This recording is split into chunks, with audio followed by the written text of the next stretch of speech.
Dando continuidade, a Lei de Responsabilidade Fiscal trata sobre as finanças públicas, como o administrador público gastará o dinheiro e de que forma e como. Vamos propriamente para a lei, ok? Pegue o material de vocês aí no artigo 1º da Lei de Responsabilidade Fiscal. Lá trata sobre os entes federativos. E quando eu me refiro a entes federativos, para a Lei de Responsabilidade Fiscal, eu estou me referindo à União, os estados, os municípios e o Distrito Federal. E esses entes federativos também são chamados de pessoas jurídicas de direito público. E lá na lei, no artigo 1º, estabelece, a obrigação do equilíbrio das contas públicas, dos fundos, dos tribunais de contas. No artigo 2º da lei, ela traz alguns conceitos básicos para o que se considera para a Lei de Responsabilidade Fiscal. O exemplo, o inciso 1º do artigo 2º. Ente da federação para essa lei considera-se a União, cada estado, o Distrito Federal e cada município. O que é empresa controlada para a Lei de Responsabilidade Fiscal? Empresa controlada é a sociedade cuja maioria do capital social, com direito a voto, pertence, direta ou indiretamente, a ente da federação.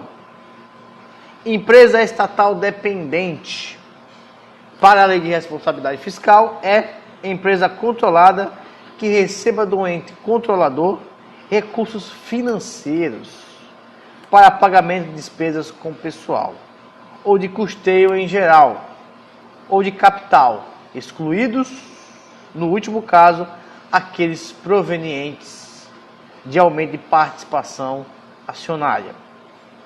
Receita corrente líquida. O que se considera a receita corrente líquida para a Lei de Responsabilidade Fiscal?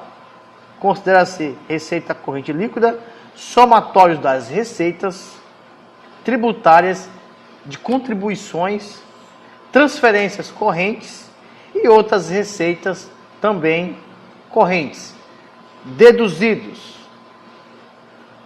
na União os valores transferidos aos estados e municípios por determinação constitucional ou legal e as contribuições mencionadas no item anterior.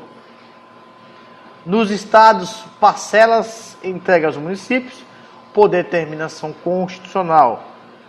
E na União, nos estados e nos municípios, a contribuição dos servidores para o custeio do seu sistema de previdência e assistência social e as receitas provenientes da compensação financeira.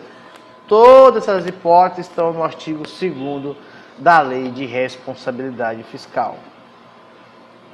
Um ponto importante é o artigo 2º, parágrafo 3º, que menciona o seguinte: a receita corrente líquida será apurada somando-se as receitas arrecadadas no mês em referência e nos 11 anteriores, excluído as duplicidades. Cuidado, são as 11 anteriores. A prova gosta de confundir 11 por 12, por 24, são 11. E o artigo 4 da lei trata sobre as diretrizes orçamentárias, que dispõe sobre aquilo que a gente já conversou, sobre o equilíbrio econômico e financeiro, sobre a saúde financeira, entre ter um equilíbrio entre despesa e receita.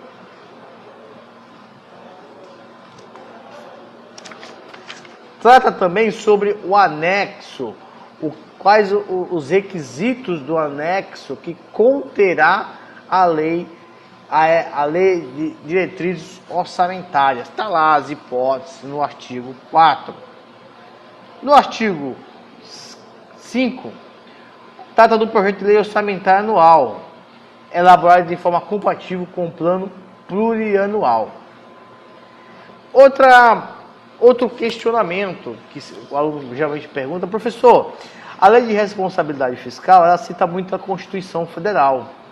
Tem como a banca perguntar sobre a Constituição Federal? Ela tem que mencionar a Constituição Federal. Se ela mencionou apenas os artigos da lei de responsabilidade fiscal, ela tem que cobrar os artigos da lei de responsabilidade fiscal. Em relação à execução orçamentária e do cumprimento das metas, a administração pública ela tem que cumprir aquelas metas estabelecidas na lei de responsabilidade fiscal.